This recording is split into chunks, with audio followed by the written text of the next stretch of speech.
ரிஷபராசி அன்பு சொந்தங்களுக்கு வணக்கங்க. காலபுருஷ சக்கரத்தில் 2வது ராசியாக வலம் வரக்கூடிய சுக்கிர பகவானை ராசி அதிபதியாக கொண்ட ரிஷப ராசிக்கு வணக்கங்க. எல்லாரும் எப்படி இருக்கீங்க? வாழ்க்கையில் இந்த சுக்கிர பகவான் ஒருத்தவங்களுக்கு உச்சத்தில் இருக்காங்க, நல்ல நிலையில் இருக்காங்கன்னா அவங்கள மாதிரி ஒரு கோடீஸ்வரனையும் ஏகபோக வாழ்க்கையும் வாழ்கிறவங்களை பார்க்கவே முடியாதுங்க. சொல்லப்போனால் அதிர்ஷ்டசாலிங்கன்னே சொல்லலாம். ஆனால் அவரையே ராசி அதிபதியாக வச்சுக்கிட்டு நம்முடைய வாழ்க்கை அப்படி இருக்கா? கஷ்டம் சதா நேரமும் பிரச்சனை, அதுவும் பண பிரச்சனைகள்லாம் நம்மளை வாட்டி வதச்சிட்டு இருக்கு. அதில் ஏதாவது மாற்றம் வருமா? சுக்கிர பகவானை அதிபதியை வச்சுக்கிட்டு ஒரு பிரயோஜனமும் இல்லை. குருவாவது நமக்கு வழிகாட்டுவாரா? இப்படி ரிஷப ராசிகளுடைய எதிர்பார்ப்புக்கு விட கொடுக்கத்தாங்க இந்த வீடியோ பதிவு. குறிப்பாக ரிஷபம் அப்படின்னாவே யார் தெரியுங்களா? ரொம்ப அழகாக இருப்பாங்க. அழகை பராமரிக்கிறதுல முக்கியத்துவம் கொடுக்கக்கூடியவங்க. மனசில் 1000 இருந்தாலும் சரி, அவ்வளவு ஈஸியாக இவங்கிட்ட பேச்சில் வாங்கிட முடியாது. எவ்வளவு பாசமாக இருங்க, நேசமாக இருங்க, ஒரு வார்த்தை வாங்க முடியாது. சாமர்த்தியமான பேச்சுக்கு சொந்தக்காரங்க. ஆனால் தப்பாக நினைக்காதீங்க, பொய் பேச மாட்டாங்க. மற்றவனுடைய வாழ்க்கைக்கு எடுத்து ஏதாவது சூதுவாது பண்ணுறவங்க கிடையாது. நன்றி மறவாத குணமும் நலிந்தோருக்கு அதாவது இல்லாதவனுக்குமே உதவி செய்யக்கூடிய உள்ளம் கொண்டவங்க. தளராத மனசுக்கு சொந்தக்காரங்க. இவங்க மறைக்கிறாங்கன்னா இவங்களுக்கு கஷ்ட நஷ்டங்களை மட்டும்தான் மறைப்பாங்க. அதை முதல்ல தெரிஞ்சுக்கோங்க. குறிப்பாக ரிஷபத்தை சித்தர்கள்னு சொல்லலாம், தியாகிகள்னு சொல்லலாம். ஏன்னா துரோகிகளுக்கு கூட நல்லது நினைக்கக்கூடிய உயர்ந்த உள்ளம் கொண்டவங்க. உழைப்பை மட்டுமே மூலதனமாக வச்சு செயல்படக்கூடியவங்க. இவங்க தான் வசீகரமான பேச்சில் வல்லவங்க. ரிஷபம் ஒரு இடத்துல இருக்கா அப்படின்னா இவங்களை சுற்றி தான் எல்லாருமே இருப்பாங்க. காரணம் எல்லாருக்கும் தோதா பேசுவாங்க, யார் மனசையும் புண்படுத்த மாட்டாங்க, எல்லாருக்கும் உதவி செய்வாங்க. ஸோ எல்லோருடைய தேவைகளையுமே நிறைவேற்றிக்கலாம். தான் கஷ்டப்பட்டாலும் ஏன் தான் உசுரே போனாலும் தன்னை நாடி வந்தவனுக்கு உதவி செய்கிறதுனால எல்லாருக்கும் ரிஷபத்தை பிடிக்குங்க. ஆனால் ரிஷபத்துக்கு ஒரு கஷ்டம்னு திரும்பி பார்த்தா சொல்லப்போனால் அந்த இடத்துல ஒரு ஈக்காக்கா கூட இருக்காது. இதுதான் ரிஷபத்தோட நிதர்சனமான வாழ்க்கை முறை. அப்படி இருந்தும் ரிஷபம் இதுவரைக்கும் வாழ்க்கையை உருட்டுறது எதனால் தெரியுமா? கண்டிப்பாக நம்ம யாருக்குமே எந்த துரோகமும் செய்யலை. நமக்குன்னு ஒரு நல்ல காலம் பிறக்கும், கடவுள் நம்மளை கைவிட மாட்டாருங்கிறது அந்த ஆண்டவன் மீது கொண்ட நம்பிக்கையினால் ரிஷபம் இப்போ வரைக்கும் வாழ்க்கையை ஓட்டிக்கிட்டு இருக்கு. அந்த நம்பிக்கைக்கு உரியவர்களாக குரு பகவான் உங்களுக்கு அதிர்ஷ்டத்தோட கதவை திறஞ்சு வச்சிருக்காரு. ரிஷபராசிக்காரர்களே, இந்த பக்கம் பயணம் பண்ணுங்க. உடைய கேள்விகளுக்கு பதில் கிடைக்கும். உங்களுடைய கஷ்டங்களுக்கு தீர்வு கிடைக்கணும். இப்போ ரிஷபராசிக்காரர்கள் ரிஷபத்துக்கு நாள் குறிச்சாச்சுங்க. ஒரு சில சொல்கிறேன், என் மேலே போகிறதுக்கு நாள் குறிச்சாச்சா, அப்படியா இப்படியான்னு நல்ல விஷயங்களை மட்டும்தாங்க நீங்கள் யோசிக்கணும். நேரம் காலம் குறிக்கிறோம் இல்லையா, அது எப்போவுமே அப்படி ஒரு நேர காலந்தாங்க. இனி வரக்கூடிய நாட்கள் 100% ரிஷபராசிக்காரர்களுடைய வாழ்க்கையில் நல்ல நேரம் ஸ்டார்ட் ஆக போகுதுங்க. இதுக்கு தான் நேரம் குறிச்சாச்சு, நாள் குறிச்சாச்சுன்னு நம்ம சொல்லிக்கிட்டு இருக்கோம். புரியுதுங்களா? அது என்ன ஏதுங்கிறத நம்ம தெளிவாக பார்க்கலாம். அதுதாங்க இந்த குரு பயிற்சிங்க. ரிஷபராசிக்கு சாதாரணமாக இல்லைங்க, குபேர யோகத்தை தரக்கூடிய கோடீஸ்வர யோகம்னு சொல்லலாம்.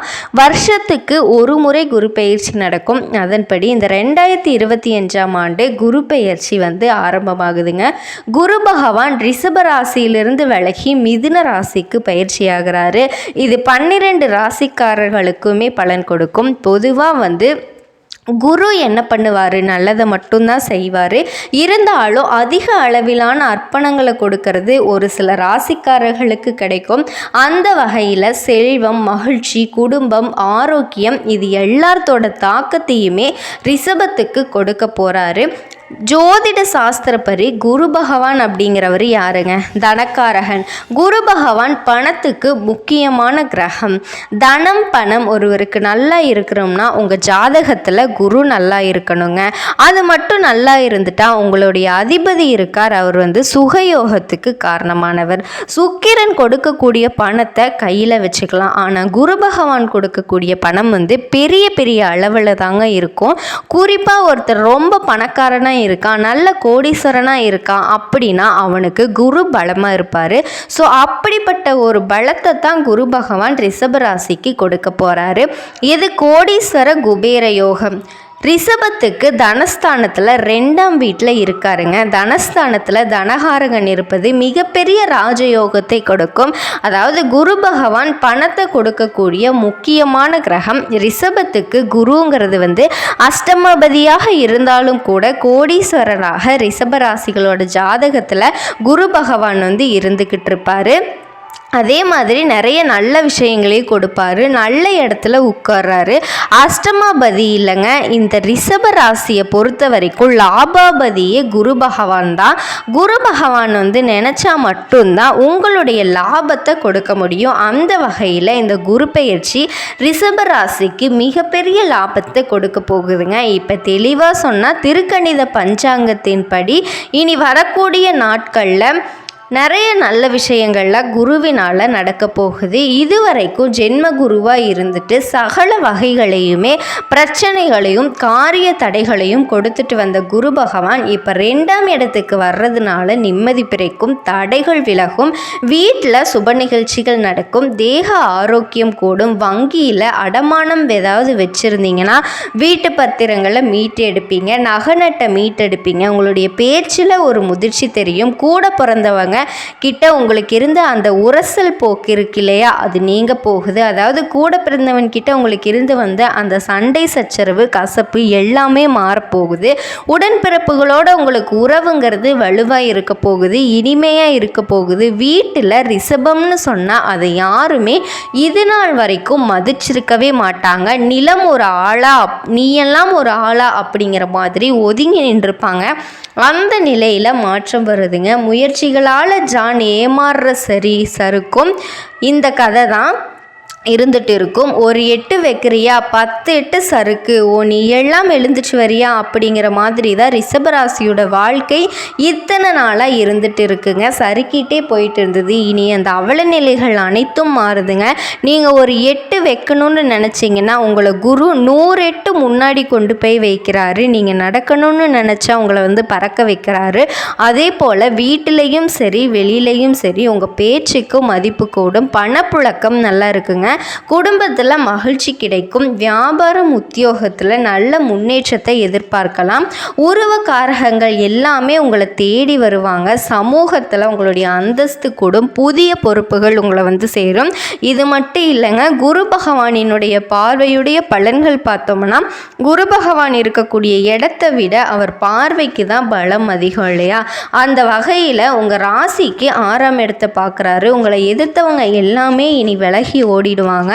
எதிரின்னு ஒருத்தவங்க இனி ரிஷபராசிக்கு சுத்தமாக இருக்கவே மாட்டாங்கங்க. அடுத்த ஒரு வருஷத்துக்கே உங்களை யாராலையும் அசைக்கவே முடியாது. அதே மாதிரி உங்களுடைய ஆளுமை திறன் அதிகமாகுது, கடன் பிரச்சனைகள் கட்டுக்குள்ள வருது, மருத்துவ செலவுகள் குறையுதுங்க. குறிப்பாக குரு பகவான் 8ஆவது வீட்டை பார்க்கறதுனால நீங்கள் எதிர்பார்த்த பணம் கிடைக்கும். திட்டமிட்டபடி அயல்நாட்டு பயணங்கள்லாம் கூடி வரும். அதே மாதிரி வெளிநாட்டுக்கு வேலை போகணும், தொழில் பண்ண போகணும், படிக்கிறதுக்காக போகணும்னு விசா கிடைக்கணும்னு நினச்சிட்டு இருந்தீங்கன்னா இதோட குரு பகவான் உங்கள் ராசிக்கு 10ஆம் வீட்டையும் பார்க்குறாரு. ஆக மொத்தம் 6 8 10க்கு குரு பகவானினுடைய பார்வை விழுதுங்க. 10ஆம் வீடு பிரபலமுடைய நட்பு கிடைக்கும். கௌரவ பதவிகள் உங்களை தேடி வருங்க. அரசியல் பதவிகள் எல்லாமே தேடி வரப்போகுது. தொழில் பண்ணுறீங்கன்னா வியாபாரம் பார்க்குறீங்கன்னா ஆண்களோ பெண்களோ வியாபார வளர்ச்சி பெறும். குரு பகவானினுடைய நட்சத்திரம் சஞ்சாரங்கிறது குரு பகவான் உங்களுடைய சப்தமாதிபதியும் விரையாதிபதியும் செவ்வாய் நட்சத்திரத்தில் இருக்க போகிறாங்க. அதனால நீங்கள் நினைக்கிறது எல்லாமே நடக்க போகுதுங்க. கணவன் மனைவிக்கிடையே நெருக்கம் அதிகரிக்கும். சொத்துக்களை வாங்குவீங்க. வெளிநாட்டு நிறுவனத்தில் வேலை கிடைக்கும். குரு பகவான் ராகுவோட நட்சத்திரத்தில் இருக்கனால இந்த நாட்கள் போகிறதுனால வேற்று மொழிக்காரங்க உங்களுக்கு உதவி செய்வாங்க. புதுசாக வண்டி வாகனம் வாங்குவீங்க. உத்தியோகத்தில் பணி சுமை குறையும். சிலருக்கு விரும்பிய இடத்திற்கு இடமாற்றம் கிடைக்கும்.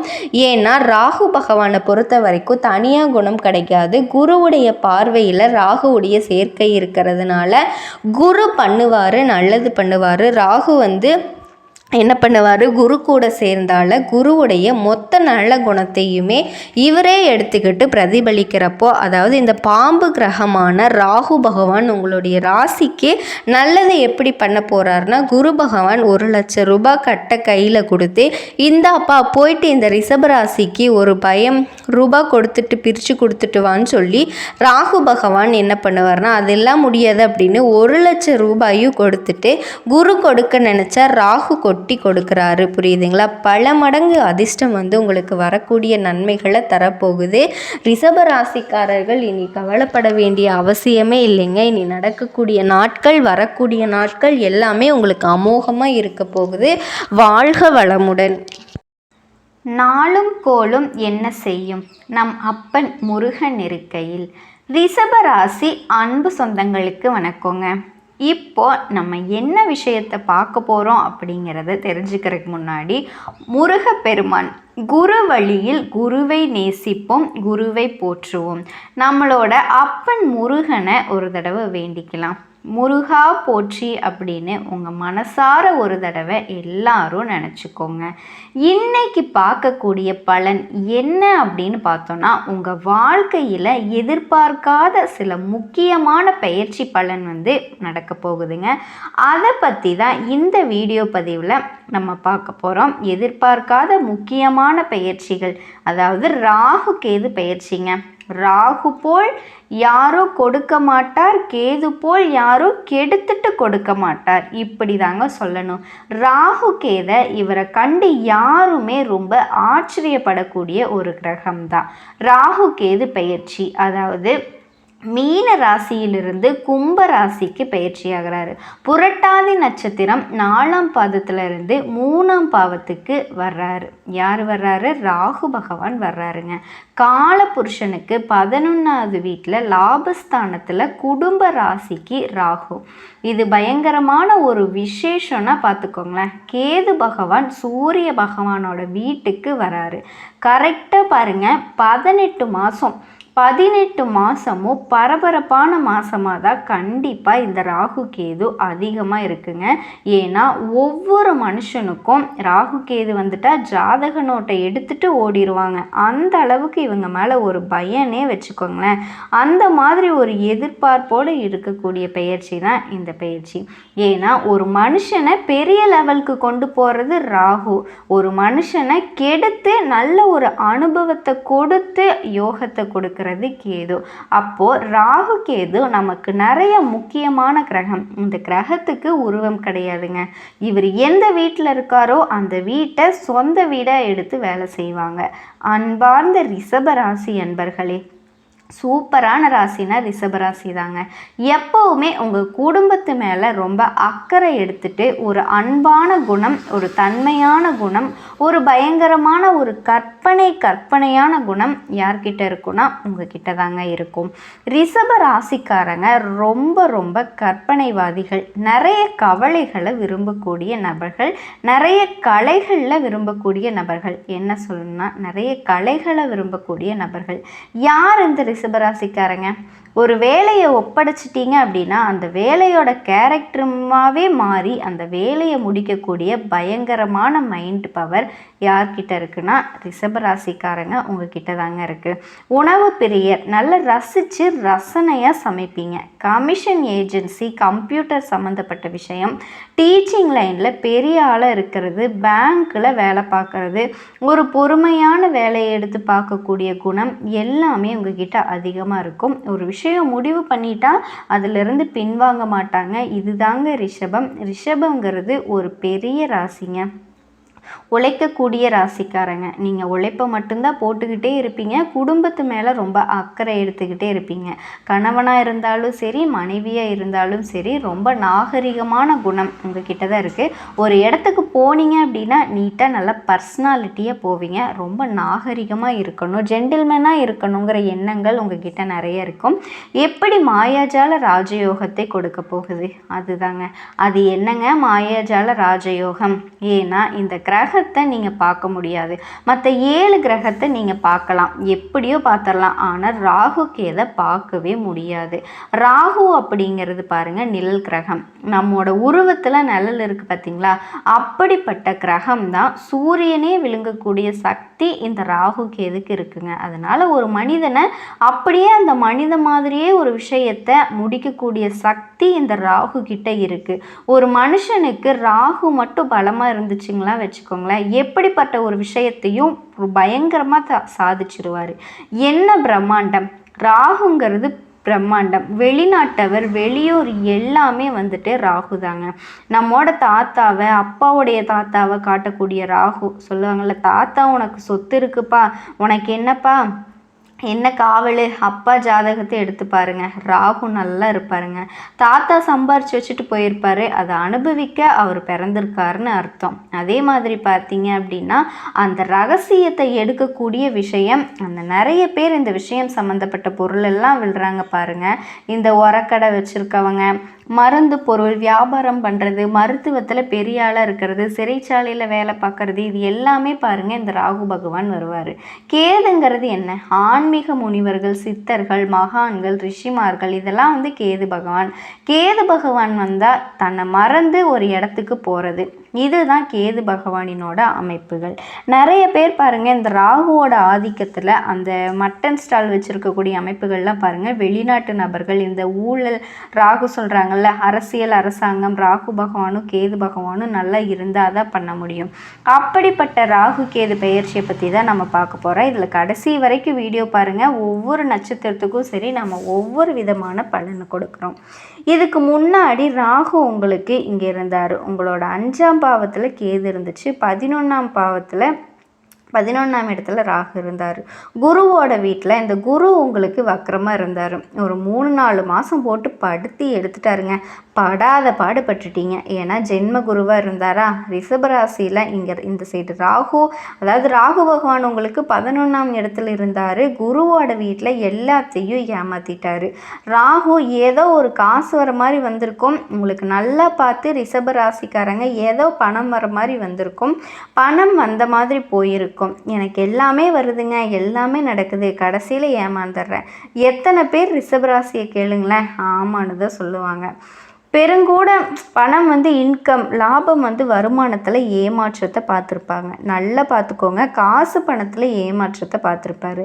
இவருக்கு உடலில் பாருங்கள் காலில் பிரச்சனை, இல்லை மூத்த சகோதரர்கிட்ட ஒரு மன வருத்தமோ, இல்லை குழந்தைகளுக்கு மருத்துவ செலவோ கண்டிப்பாக பண்ணியிருப்பார். கேட்டு பாருங்கள், ஆமான்னு தான் சொல்லுவாங்க. ஏன்னா குழந்தை பாக்கியம் கிடைக்கல, எல்லாமே தள்ளி தள்ளி போகுது, இதையும் சொல்லுவார். யார்? ரிஷபராசிக்காரங்க தான். பூர்வீக சொத்து, பூர்வீக இடத்துல இந்த கோர்ட்டு கேஸு ஓடிக்கிட்டு இருக்கும். எனக்கு பிரச்சனையாக இருக்குது, என்னன்னே தெரியல, லைஃப்பில் எதுவுமே நல்ல ஒரு அனுகூலத்தை பார்க்க முடியல, எந்த ஒரு விஷயத்தை தொட்டாலும் அதுக்கு கீழே பிரச்சனை வந்துக்கிட்டே இருக்குது, என்ன தான் பண்ணுறது, காரணமே தெரியல அப்படின்னு பார்த்துட்டே இருப்பீங்க. அப்படின்னு ஒரு குழப்பத்திலேயே இருக்கேன். எனக்கு வந்து ஸ்டைலான ஒரு மைண்ட் செட், என் மனசை நான் என்ன தான் பண்ணுறேன்னு எனக்கே தெரியல, ஒரு மனக்குழப்பத்தில் இருக்கேன், ஒரு தடுமாற்றத்தில் தாறுமாறாக கரெக்டாக முடிவெடுத்து ஒரு விஷயத்தில் இறங்க முடியல. எத்தனை பேர் ரிஷபராசியை கேளுங்க, ஆமான்னு தான் சொல்லுவாங்க. எனக்கு வேலை நிரந்தரமாக கிடைக்கல, கடந்த 3 மாதமாக ரொம்ப கஷ்டப்படுறேன், ஜனவரியிலேருந்தே கஷ்டம்தான் பட்டுட்ருக்கேன், வேலை போயிருச்சு, எங்கெங்க வேலை போயிருச்சு, கண்டிப்பாக கேட்டு பாருங்க சொல்லுவாங்க. கடனா, பகையா, எதிரியா, வம்பா, வழக்கா, கோர்ட்டா, கேஸா, வேலையில் பிரச்சனையா. ஏன்னா இந்த சுக்கிரன் வக்ரன், புதனும் வக்ரம், பொருளாதார வருமானம் வக்ரகதி ஆகிப்போச்சு, குடும்பத்தில் இன்கம் வக்ரமாகி போச்சு, பேச்சால் மாட்டிக்கிட்டேன், நல்ல பேச்சை மாட்டிக்கிட்டேன், ஒரு இடத்துல கொடுத்துட்டேன், அந்த பணத்தை என்னால் வாங்க முடியல, எனக்கு வீடு மூலியமாக காசு வருமா, இல்லை இடம் மூலியமாக காசு வருமா, அந்த கோர்ட்டு கேஸு வழக்கெல்லாம் எனக்கு இழுத்துக்கிட்டே இருக்குதே அப்படின்னு சொல்லி ரொம்பவே கஷ்டப்பட்டுட்ருப்பீங்க. அது இப்போ நடைமுறைக்கு வருமா அப்படிங்கிற கேள்விகளில் இருப்பாங்க. ஏன்னா தசாபுத்தி சரியில்லைன்னா கண்டிப்பாக இங்கே ஒரு பாதிப்பை பார்த்துருப்பாங்க. நான் இது எல்லாத்துக்கும் சொல்ல, ரிஷபராசிக்கு தயவு செஞ்சு சொல்கிறேன், எல்லாத்துக்கும் சொல்கிறேன். ஒவ்வொரு ஜாதகத்துலேயும் தசாபுத்தி சரி இல்லைன்னா கண்டிப்பாக நம்ம சொன்ன விஷயம் இங்கே மாறாது. படிப்பு கல்வியில் தடை இருக்கும், குடும்பத்தில் ஒரு குழப்பம் இருக்கும், நண்பர்கள்கிட்ட கூட்டாளிகள்கிட்ட எல்லாம் பிரச்சனை இருக்கும், செவ்வாய் நீசத்தில் உட்காந்துருக்காரு, படுத்துட்டாருன்னா படுத்துலையா கேளுங்க. எனக்கு நண்பன் வந்து முதுகில் குத்திட்டான். பழக்க வழக்கம் குத்தி நம்ம நண்பர்கள்கிட்ட பொதுமக்கள்கிட்ட எல்லாத்துக்கிட்டேயும் கெட்ட பேர். எனக்கு என்னன்னே தெரியல அப்படிம்பாங்க. கணவன் நல்லா பேசிகிட்டு இருக்க ஒரு 3-4 மாதமாக எனக்கு என்ன பண்ணுறதுனே தெரியல, மண்டை குழப்பமாக இருக்குது அப்படிம்பாங்க. இது எல்லாமே இருந்துச்சு. இது எல்லாமே இப்போ மாறப்போகுதுங்க. இந்த ராகு கேது உங்களுக்கு பாருங்கள் 10ஆம் இடத்துல வராரு. 10ல் ராகு வந்தால் 10ல் பாவி இருக்குன்னு சொல்லுவாங்க ஒரு பழமொழி. அதே மாதிரி 10ல் ஒரு பாவி கிரகம் இருந்தால் பல மடங்கு உயர்வாங்கன்னு அர்த்தம். ஒரே வார்த்தை, அவ்வளோதான். ரிஷபராசி 4ல் கேது, கேந்திரத்தில் ராகு கேது யோகத்தில். கேந்திர யோகம்ங்கிறது ஒரு விசேஷமான யோகம். இப்போ பாருங்கள், நிறைய பேர் வீடு வாங்குவாங்க, இடம் வாங்குவாங்க, பூமி வாங்குவாங்க. வீட்டில் இருக்கிற கோர்ட்டு கேஸு பிரச்சனைகள்